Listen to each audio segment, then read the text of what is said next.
Welcome to Startup Dad Headquarters, where we're exploring the intersection between fatherhood, entrepreneurship, and life. And I am your host, Joel Lewis. And today's Startup Dads backstage, I have a guest whose story will truly inspire. My guest today is Matt McWilliams, founder and owner of World Changer. Before we invite Matt, let me set the stage. Now, this is going to be a little bit of different bio, but stick with me.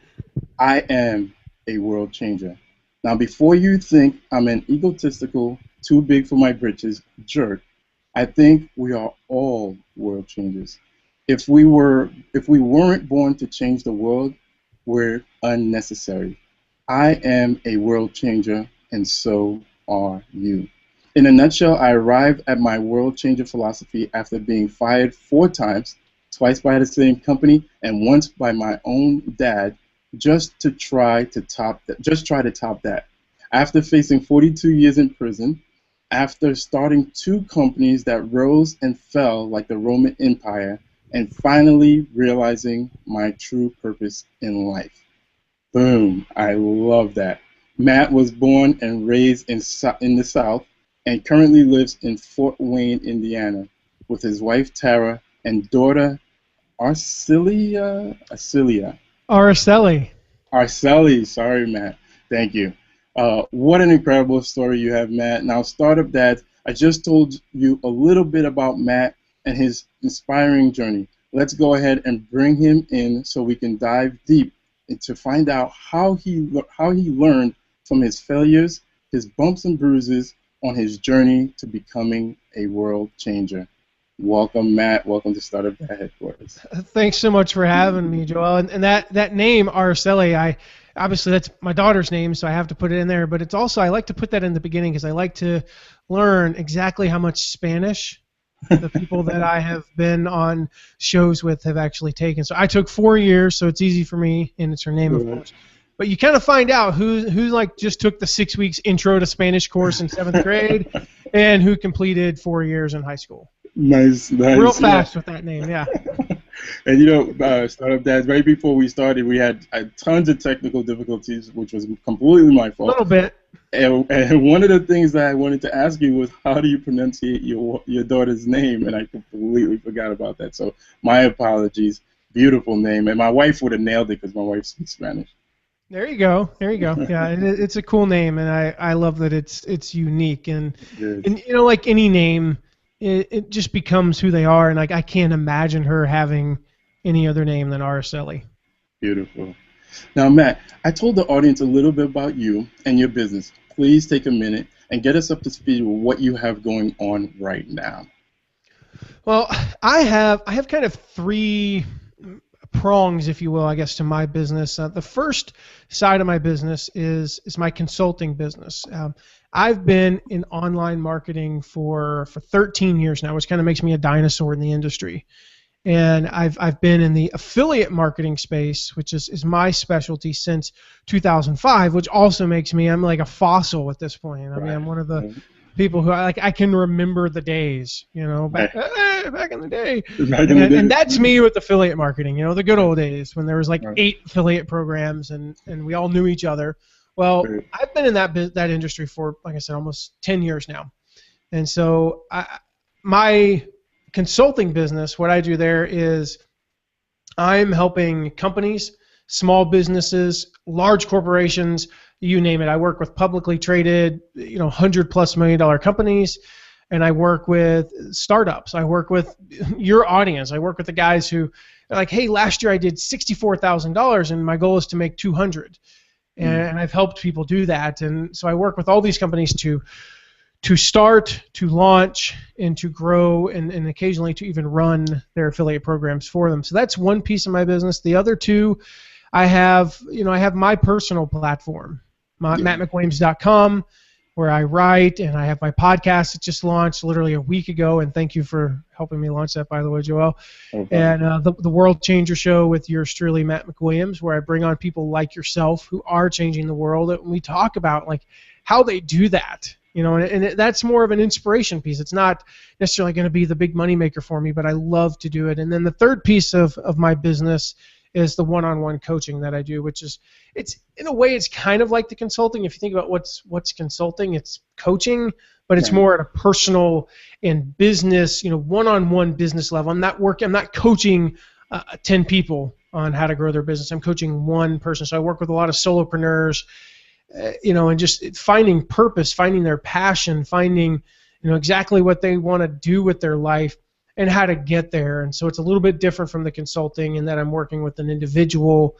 But that, of all the things I do, quite frankly, that's the most rewarding, because as much as I love helping a large company, say, make an extra $50 million this year, and I will, there's one company I'll help get pretty close to that. Nice. That moves the needle this much. It's what's $50 million when you're a $1 billion company? It's still a big deal, don't get me wrong. But my favorite is when I get a guy, he's a solopreneur, and he made $88,000 last year doing this business. And I work with him for 3 months, and we talk 9 months later, so a year from the start. And he says, "Hey, I just want to let you know." He emailed me and said, "I need to talk to you about something." Of course, I'm thinking, okay, he needs help with something. I'm going to, it's going to be awkward because I don't mind helping somebody, but I kind of have to charge for it, Right. And he goes, "Hey, actually, I just wanted to say thanks. I know you're busy. You just want to take 10 minutes and say thanks. I didn't want to write it in an email. We did $212,000 this year. So from 88 to 212. And that's the cool thing. Like, okay, that's just money." He said, "We bought a new house. We were able to move out of our 2-bedroom apartment that was a little cramped. We put our oldest daughter, in private school, and I was able to hire somebody, so it freed up some of my time." Nice. Those are the fun ones. Awesome. Yeah, that's amazing what you do, Matt. And World Changers and your World Changers show podcast, Startup Dads, definitely go check that out. Just the World Changer, right, Matt, in iTunes? Yeah, I bet if you look up my name on iTunes, it'll be and there'll be interviews like this on there, of course, but you'll find the World Changer show with Matt McWilliams on there. Yeah, we hit last week. I was so excited. We hit number 5 in the business category for a couple of days there. It was kind of fun. Awesome. I like being in that spot. 2 spots above Seth Godin. That's fun, even if just for that one little moment in time. Screen capture. Yeah. Oh, I did. Now, Matt, as you know, this is Startup Dad headquarters, so we're all about the family and, of course, showcasing amazing startup dads like yourself. I was recently inspired by a quote which goes, "No other success compensates for failure in the home." And I felt that it would be a perfect segue into the first segment of our show, which I call Family First. Now, I asked my guests to submit a family fun picture, and yours is a beautiful picture of you, your wife, and your daughter. Let's bring that photo back up, and I'll ask you to share a bit about your family. All right. So here we go. Yeah, I remember that was taken. It's a little old, actually. I need to get a new one. That was taken, I think this past Christmas we went to, it's called the Sunken Gardens. It's in Huntington, Indiana, about 30 minutes from here. Okay. We went out there. It was freezing cold, probably 20 degrees at night, as you can tell. Where's your hat, Matt? Where's your hat? I had just taken it off, actually, for the picture. It's like me and a knit cap is like the equivalent of me with a buzz cut. I have a kind of a cone head up here. It's not very attractive, Joel. So, you're looking smooth. You're looking smooth, man. You're looking smooth. Took that off for the picture there. But I was freezing. I needed like 6 more layers, and of course Aracelli's all bundled up. But right. Yeah, that is my beautiful wife and beautiful daughter. Thankfully, I need to maybe send you a picture of our daughter now. Think about it, like she looks like her mom there. It's crazy. She's 3.5 years old, and she is. I know every parent thinks this, but I'm blown away by what she does. The other morning I was on a trip to San Francisco to visit a client, and Tara said, "Yep, she woke up this morning, got up, got out of bed, got dressed, got changed, picked out her clothes for the day." She's 3.5, mind you. Wow. Picked out her clothes for the day, went to the bathroom, flushed the toilet, and that's what woke me up.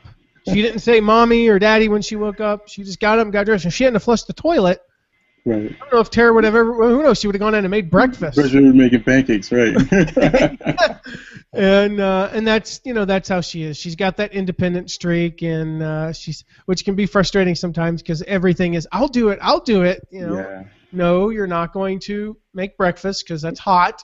Right. But yeah, she's amazing, and my wife is. I was just talking to my mom, or we were talking to my mom on Skype, and we had just gotten back from a trip to visit my mom and my mom's side of the family in North Carolina, and she said, yeah, last night we had, or this past week we had they had a Bible study as a family, and she said your Uncle Richard started off the Bible study, and he started crying, and he said, I'm just so amazed at how good of a mom Tara is, and so that kind of sums up how I feel about her as well. She's amazing. Awesome. Yeah, you have a beautiful family. Now, Matt, how do you balance between the family and the business? It's hard. I mentioned I have 3 things going on, and at any point in time, as soon as I get off this interview, I'm on a call with a client. And as soon as I get off that call with the client, I'm recording a podcast episode. And that's not atypical. That's not just, today's a little different. I just had an interview, then I had an interview with you, client call, podcast episode, got to go to a birthday dinner, got to go home and edit the podcast and launch it and write the show notes and all that stuff. So it can be crazy. Every day is just crazy. I don't have that day was a little easier than others, it seems like lately. Mm-hmm. But as far as how I balance it, really with me, what I've tried to do is I haven't tried to balance it per se. I've tried to set rules, and those rules are I don't work on Sundays. Mm-hmm. I don't, unless agreed upon and absolutely necessary, I don't work past certain hours. Unless, again, agreed upon or once a month for a mastermind meeting I don't miss my daughter waking up or my daughter going to sleep. Nice. Unless I'm traveling, and I don't travel maybe 6 or 7 days a year without them. And my other rule is, again, unless it's a quick trip, my family goes with me on trips, so that, Aracelli, we were counting, she's been to 20 states already, and she's 3.5. Yeah. She's been to Philadelphia, been to New York City, been to the beach multiple times, been to Disney World. And a lot of that comes from her traveling with me on business. And so I don't use an iPad or an iPhone. I don't even have a smartphone. I got rid of it 5.5 years ago. What?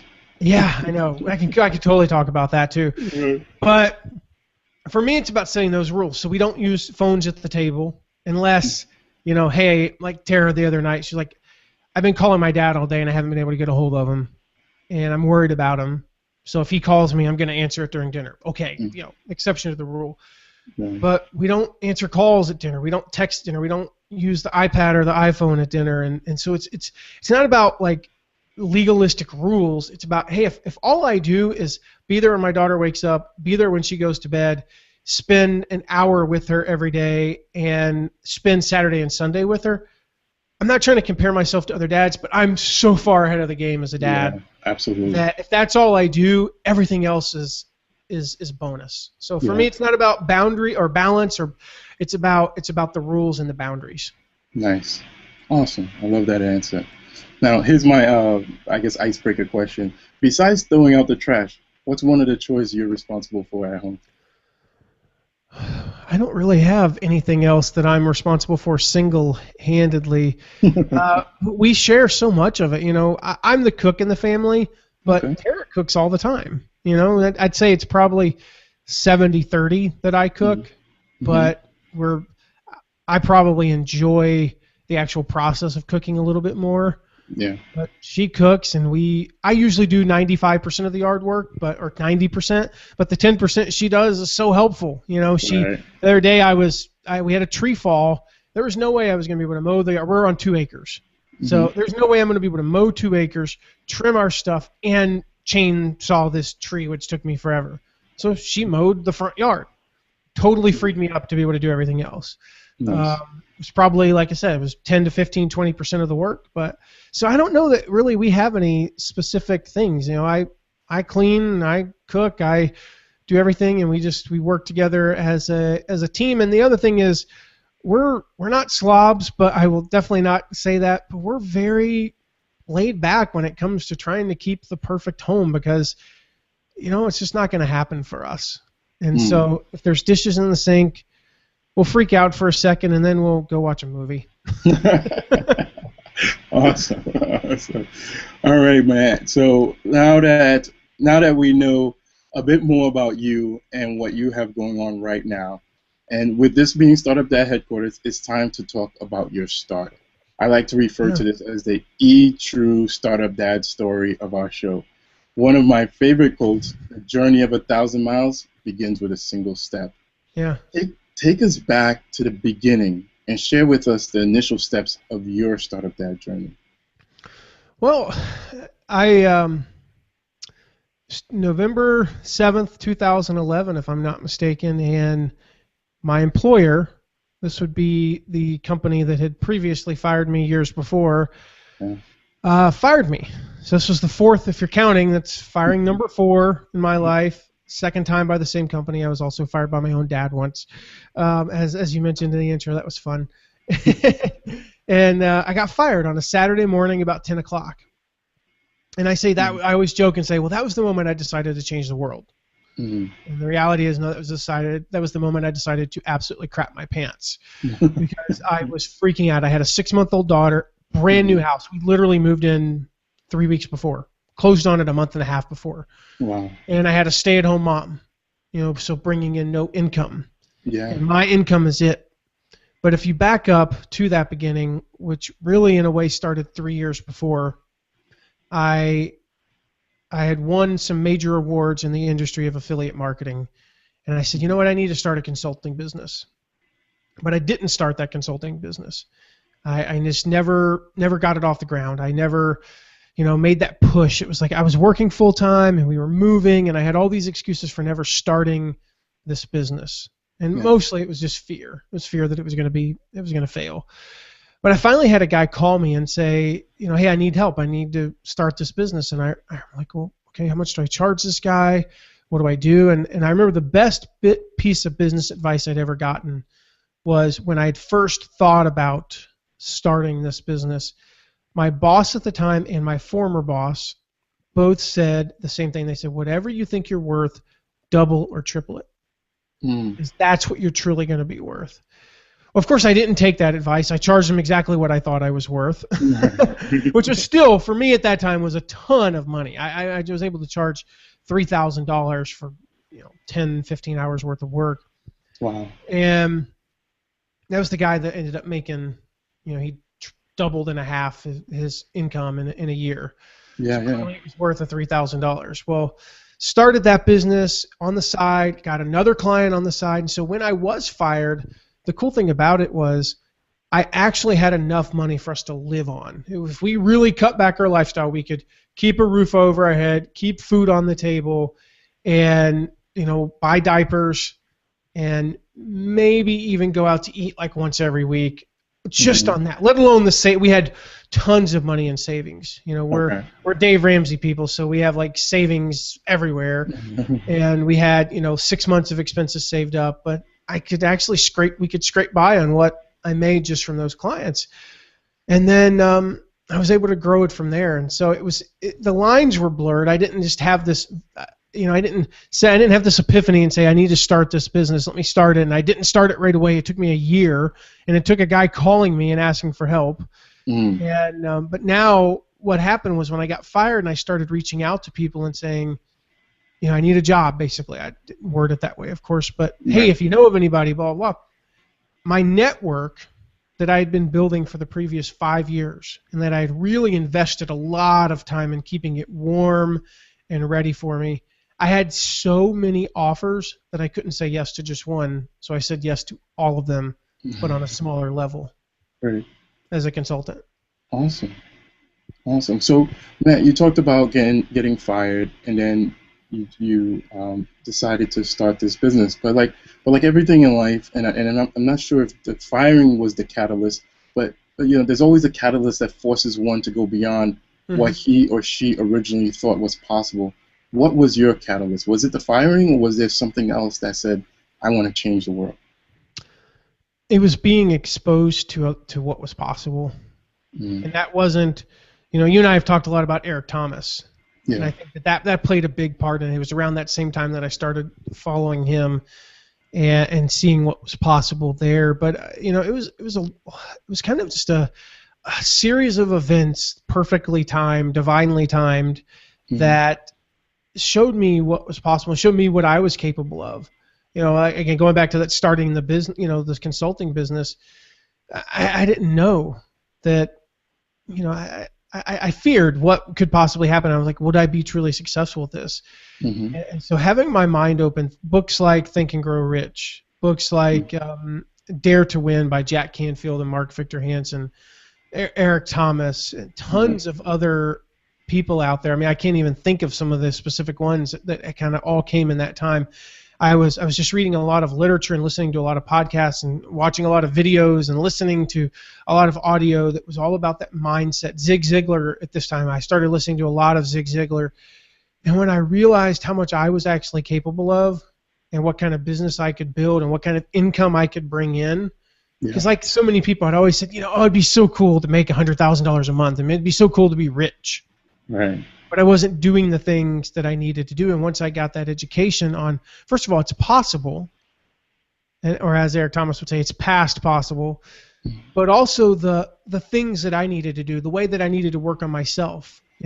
Jim Rohn was another big one I started listening to. Jim Rohn and, oh goodness, who was the other one? Les Brown. Les Brown, Les Brown and Jim Rohn were, two of the ones I started thinking or started listening to. And then when I learned the habits that successful people exercise, and I started becoming a student of personal development and a student of money and a student of business, and not just somebody who was reacting to the day-to-day needs of my business. And I stopped being a firefighter in my business and started being someone who could strategically plan and have big visions.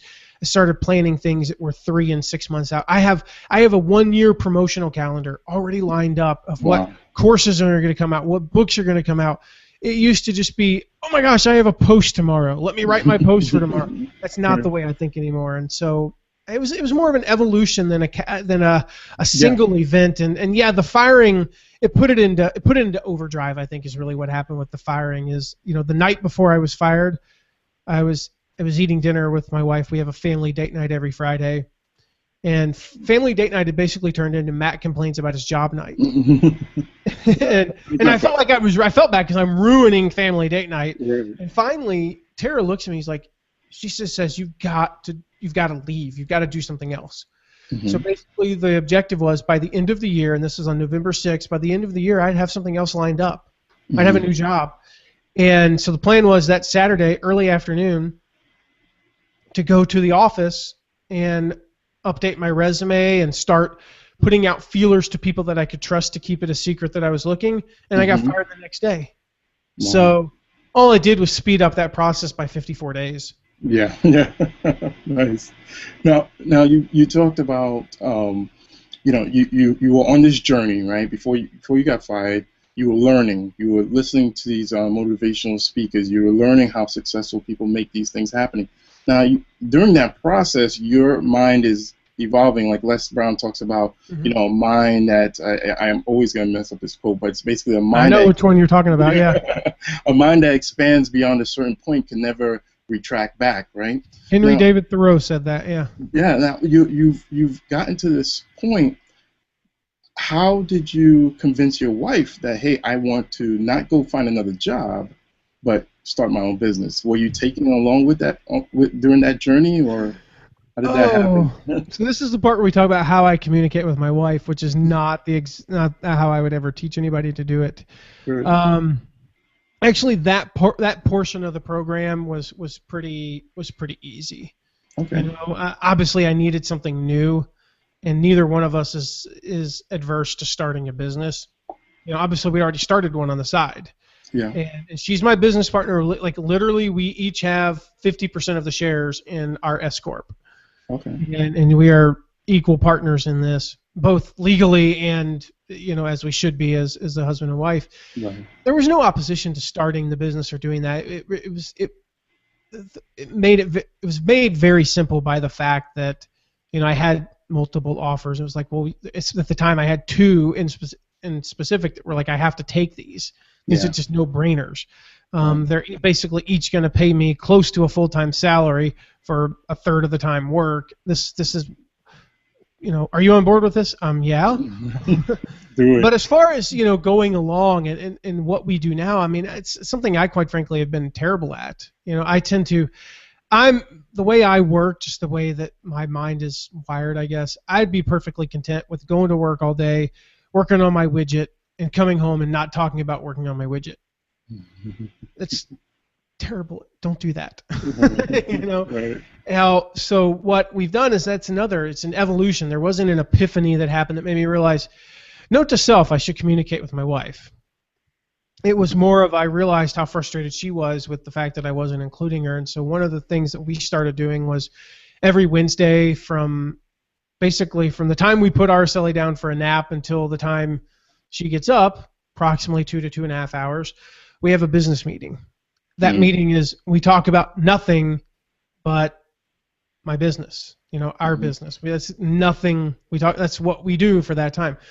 And I'm of the type of persuasion, I'll give the podcast as an example. In late June, I'm basically saying, hey, let's launch a podcast in early July. If anybody watching this is thinking about launching a podcast in 3 weeks, it's a terrible idea because it was hard to launch it in 3 months. Right. Well, my wife says, this is embarrassing. She says, whoa, that's too fast. I'm like, oh, so you don't want me to start a podcast? You just hate me, don't you? You don't even want me to be happy. You don't want me to be successful in business. These are the extremes that I go to in my mind. Right. Because I'm the wow person in the marriage, and she's the how person. John Acuff talks a lot about that. There's a how person and a wow person. Neither of you is right. Neither of you is wrong. I have to have the wow ideas, and she has to, slow down, horsey. Yeah. But I remember this epiphany that I had when I said, okay, how about September 16th?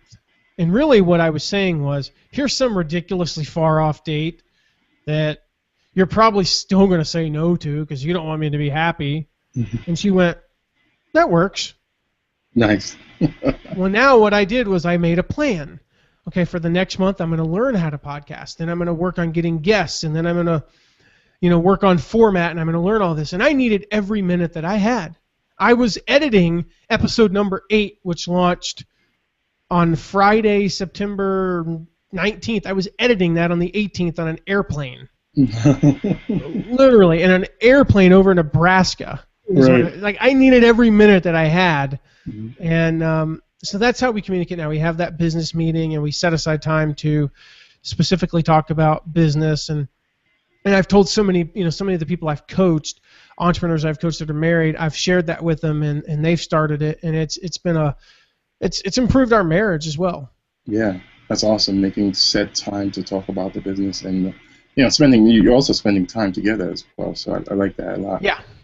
So all right, we are just over the halfway point of the show, and we're now entering the segment that I like to call Real Dad's Real Talk. This is probably the most important segment of the show. This is where we go deep, and I ask a series of tough questions that we can't skip over. Matt, are you ready? I am. Let's do it. All right. Now, as a father, husband, and provider, being self-employed must at times seems a bit scary. Can you share with us a time when failure, doubt, or fears almost made you give up and go back to that 9-to-5? Nope. No. Awesome. I love it. No. I refer to myself as utterly unemployable at this point. Awesome. And I had my last job in November 6, 2011. I never go back. Nice. What's the hardest personal sacrifice you've had to make along your journey? Hardest personal sacrifice. Wow. I think just the hours that I have sometimes found myself having to work. There are just times where I'm up early after being up late, and it's hard. I mean, no doubt it's just hard to push through that sometimes, but for the most part, it's freeing. I get to. It's been, even when I worked at that company before, I worked remotely, so it's been it's been 4.5 years since I worked in an office with other people. Now I'm in my office now, which is approximately 7 miles from our house. But, I come here when I want to and I leave when I want to. And, if I want to go to the zoo in the middle of the day with my family, I go to the zoo in the middle of the day with my family. And so I have, honestly, it's terrible answer, but I haven't made a ton of sacrifices. It really is my dream job. What I'm doing now really is my dream job. I'm living out my dream. There are parts of it, of course. I hate Excel. I think that Excel is a bane to my existence, and the quickest way to get your email deleted is to send me an Excel spreadsheet. I won't open it. I'm just going to delete it. But, so I hate doing taxes. I hate getting our taxes ready for our CPA, but it's not a sacrifice because of everything else that comes with it. Yeah, nice. Funny you mentioned Excel. I'm actually teaching a class in Excel tonight at my 9 to 5.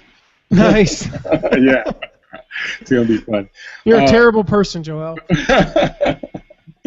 So, Matt, one of the biggest fears and limiters keeping dads from taking action and starting their own business is private health insurance. Can you share with us what you do for coverage or some suggestions? We actually purchase it through our business. And so, based on if you combine the federal and the state tax rate, because usually health insurance, if I'm not mistaken, is after-tax expense, we do basically save about 35% because we purchase it through the business. And, our CPA kind of has the philosophy of what's black is ours, what's white is theirs, what's gray is ours. And that is, we're gonna do what businesses do. So businesses very often provide their employees and not to mention their owners with gym membership. That's very common. It's not every business, but it's common. So our YMCA membership is paid for through the business, and there's nothing wrong with it. Now, if we hire somebody, they have to get a YMCA membership too. But we're not hiring anybody. We have contractors. So there is a loophole there, and it's kind of a gray area, but it's perfectly legal. So we do our health insurance through the business. That's the biggest tip I can give because it's it does save you so much money. The other one is, is obviously, this is so simplistic, is to shop around. We literally did look at almost every company that there was, and we found the best rate. So ours, because at least now I don't know how this changes in 2015. Everything you and I may be talking about might be completely out the window in 2015, and I am not a health insurance expert, even though I worked in the insurance industry for almost 8 years. But it's just shop around, and you'll probably find a few companies here and there that are lower than others, and then just make sure you're covered for what you need, not covered for what you don't. If you're I forget how it works with maternity coverage stuff and things like that in 2015, but if you're able and you don't need maternity coverage, don't get maternity coverage, of course. And I do believe that most people, not all, but most people in our age range can get through on a lower package. Most people are healthy. Most people are, the worst thing they'll get in the next 5 years is the flu. And so don't think you need all the bells and whistles. And I would really encourage the listeners also, to change the way they view, to change their mindset of health insurance. I don't personally, as a family with the three of us, we don't have health insurance so that we have a $25 copay on our prescription that we get once every 2 years. So again, it's different. If somebody in your family has a chronic disease, this is completely out the window. But 98% of the people watching don't. That's just the statistics. Is not to try to lower your copay or lower your deductible. Get a ridiculously high deductible, get a ridiculously high copay, and if you get the flu and you need amoxicillin, most people watching this are able to fork over $250.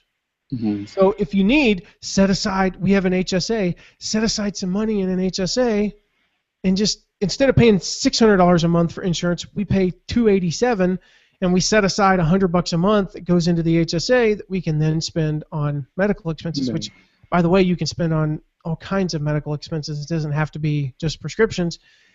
and get that ridiculously high deductible. Over the course of 5 to 10 years, you'll save money. And ultimately, as you know, health insurance is playing the percentages. I'm sounding more and more like an expert here. You sound 90. You have to think about that extra $300 you're going to spend a month. What are the statistical odds that you're going to spend? That adds up to $3,600 a year. We'll just call that not $10,000 over the course of the next 3 years. The statistical probability of you spending that $10,000 in health insurance and health-related costs is, it's almost nothing. It's almost non-existent. Mm-hmm. And wow. You might regret it if you get hit by a bus. I get that. So I always look at health insurance as this. It's the if I get hit by a bus insurance. It's if I have a heart attack insurance. We're in a position financially. I know some listeners and viewers aren't. We're in a position financially. If I did get hit by a bus, we can afford the $6,000 deductible, and I'd much rather save the $300 a month than have that. So it's not for when we get the sniffles. It's the hit by a bus insurance. Nice. Awesome. Yeah, Matt, you sound like an expert there. This by far the best answer I've gotten, and most when I say best, the most detail provided for that answer. So I don't even like insurance, but apparently I know a lot about it because I've been in the industry. You sounded a little passionate about it there for a second. I'm passionate about saving people unnecessary expenses. Yeah. Whatever that may be. So many people, they don't think about that after tax and before tax dollars. Right. And I bought a book the other day it was at a discount bookstore, so it was only like $6. But it's a business book, so I whipped out the business debit card, and if you have to think about it, effectively, that saved me $2. Essentially, it's like $2.20 in taxes. Yeah. But you start doing that over time. You add on the YMCA membership and the other books that I'm going to buy, and the all these things that we purchase, health insurance, etc. And you start looking at the difference between after tax and pre-tax, and it's like Robert Kiyosaki talks about. Corporations are the biggest secret of the wealthy, and they're one of the biggest things that perpetuates. They're not evil. It's just being smart. Anybody can form one. It's the biggest differentiator between people who are generationally wealthy and people who are generationally poor is knowing how to use the tax system to your advantage. Awesome. So, Matt, okay, we're at the final segment of our show. I know you have to go, so we're very careful with your time. I like to call this the rapid fire handyman segment. This is where we quickly reach into your toolbox and you provide the Startup Dad community with some really useful tools. Are you ready to rock? Absolutely. Let's rock. All right. What is your number one time management hack or tool? The good old to-do list. Simple as that. Okay. What's one personal habit that you believe attributes to your success as a father, husband, and entrepreneur? Getting up early, because that allows me to get some work done and get eat that frog first thing in the morning, get it out of the way, and always still be there when my daughter wakes up. Nice. What's one of the ways you manage your health? I make time. I put it on what gets calendared gets done. I put time on the calendar to work out, which ironically I failed to do today, and sure enough I did not get in my run. Yeah. So I put it on the calendar. I plan my day out the night before, and I put that time on there. And if I'm only going to have 30 minutes, this is the big thing for me. If I only have 10 minutes, 15 minutes, 20 minutes, I do something. I get in some just super fast burst training, and I don't make the excuse for why I don't have even 5 minutes. I have a book on my website. I think it's, if you go to mattmcwilliams.com/5-minute workout, I think you could spell it out or the number. I don't actually know. I think it's 5-minute workout though. Okay. It's a 5-minute workout, and there are days where I have to do that, but it jump starts my day and it kind of keeps me going. So I don't make excuses for not getting that work done. And as far as eating, when I come to the office, I only bring. I got dinner or lunch cooking right now, as a matter of fact. Matar paneer, my favorite Indian food. But I have organic matar paneer, an organic apple, and some almonds. That's all I brought to the office, so I can't eat crap. I don't have candy or anything here, and I'll be hungry. Trust, when I go home, I'm hungry.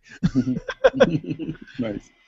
Right. You mentioned a lot of really good books throughout the show. What's one book every startup dad should absolutely read? I I should mention my free ebook called Balance, which is about you can get that. By the way, here's my entire notes for today. I don't know if y'all can see this. It's Let's see here. MattMcWilliams.com/StartupDad. If you go there, you can get a free book about balancing your entrepreneurial pursuits and being a parent at the same time. Nice. But beyond that, that's just a quick ebook. The one book I always recommend, and I just think there's so much in it, is the book Influence by Robert Cialdini. It's not a marketing book, it's not a parenting book, it's not a business book, but it's the only book I've ever read that actually ends up covering all three, because it's a book about the psychology of persuasion. And what do you need as a marketer? Psychology of persuasion. What do you need as a leader? Persuasion. What do you need as a parent? Persuasion. So I say it's the best parenting book I've ever read, even though it's not a parenting book. It's the best business book I've ever read, even though it's not a business book. And it's the best marketing book I've ever read, even though it's not a marketing book. So Influence by Robert Cialdini. It's Cialdini.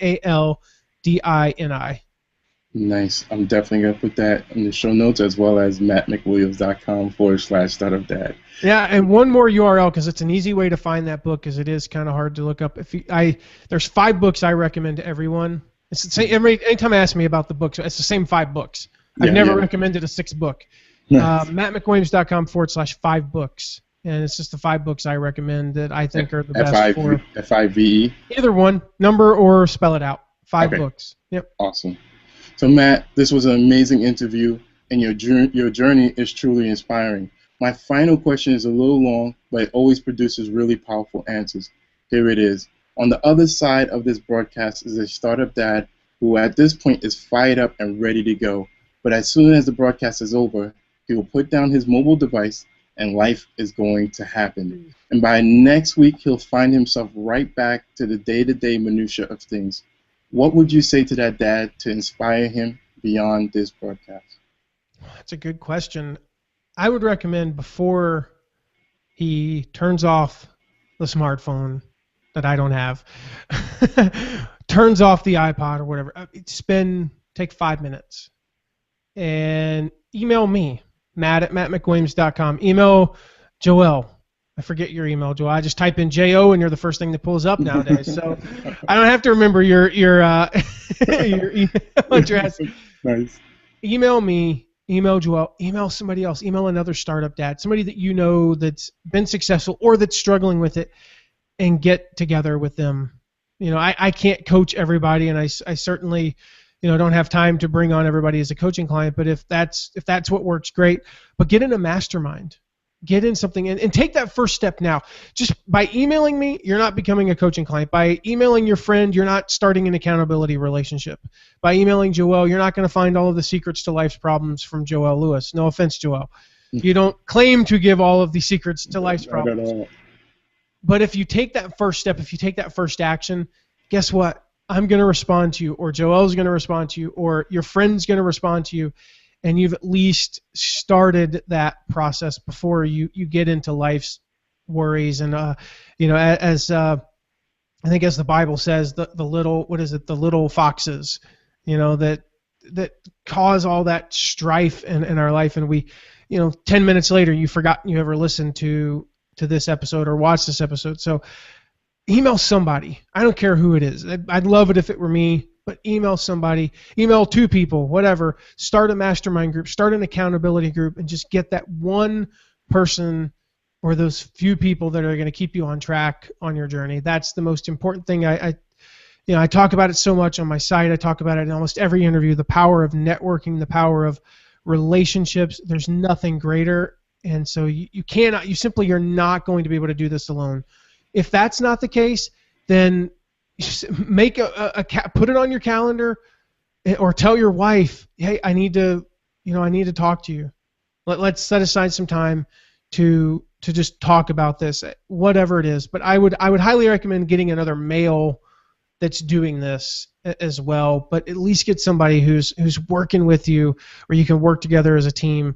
It doesn't have to be somebody who's made it. I certainly haven't made it, but some of my best relationships are people that for the past year or two, we've struggled together through this, and we'll message each other throughout the day, like, I hate my business. You know, I hate blogging. I hate podcasting. This is stupid. And then 5 minutes later, we're reminded, you know, actually I love it, and I'm having a moment, you know. Right. So that's my biggest recommendation. Awesome. Wonderful response, and I love the answer. Matt, thank you for your time and sharing your Startup Dad journey and truly providing us with an inspiring episode. Please take a moment and share any final words, and then we'll say goodbye. Final words is to do what I just talked about. You know, that's the biggest thing is don't let this be, you know, I make the same mistake, guys. Oh, man, that was a great interview. Wow. That was awesome. I learned so much. You know, 5 minutes later, I forget about it. And so one of the things I started doing, you know, I listen to a lot of podcasts when I run. I listen to a lot of podcasts when I'm doing yard work. When I'm doing yard work, I keep a notepad in the garage, and I fill up that piece of paper every time I do yard work. If I have an idea, I stop mowing, I stop weed eating, I stop killing whatever, you know, I stop chopping stuff, and I go write it down. And so don't end this interview. Don't stop watching this and go, I'm hoping you think it's good. And you go, wow, that was awesome. And then don't take the advice I just gave. So my parting piece, I guess, would be in the next 5 minutes from the word go. I'll say the word go in a minute. From the word go, in the next 5 minutes, think of that somebody, email that somebody, and get the ball rolling on getting that accountability, that support that you need, because this can be very lonely. So I'll give it now. Go. Awesome. Thank you, Matt. Goodbye. Thank you, Joel. I enjoyed it. Peace.